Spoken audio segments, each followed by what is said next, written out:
Maithili express की शानदार प्रस्तुति।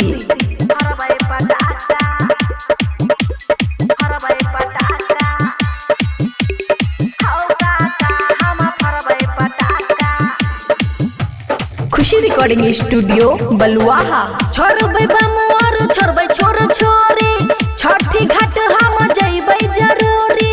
छोड़बै बमुआर छोड़बै छोर छोरी, छठी घाट हम जइबै जरूरी।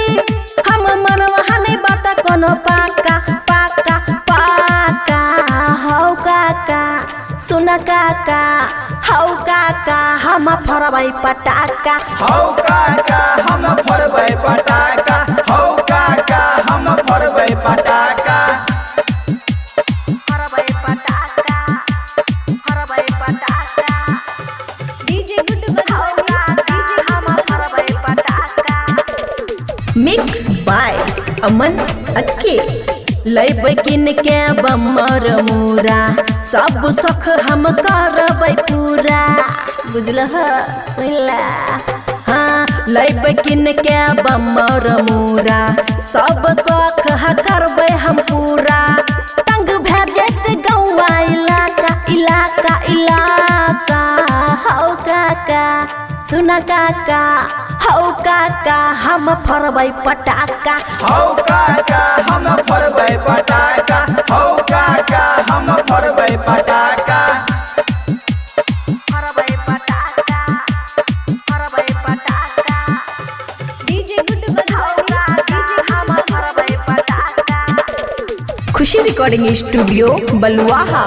हाँ यह उम्र छै मस्ती करे के, छौरा छौरी संगे खेले कूदे के।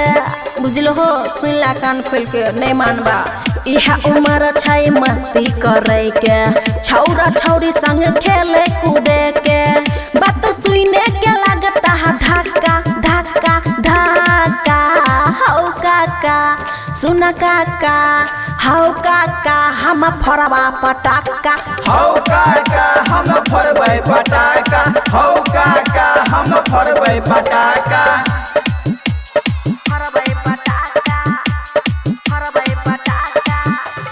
डीजे गुड बजाओ, डीजे हम फरबै पटाका। खुशी रिकॉर्डिंग स्टूडियो बलुआहा।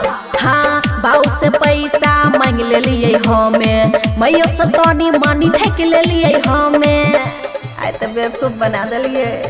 हाँ बाऊ से पैसा मांग लेलिए हमें, मैयो से तनी मानी ठेक लेलिए हमें।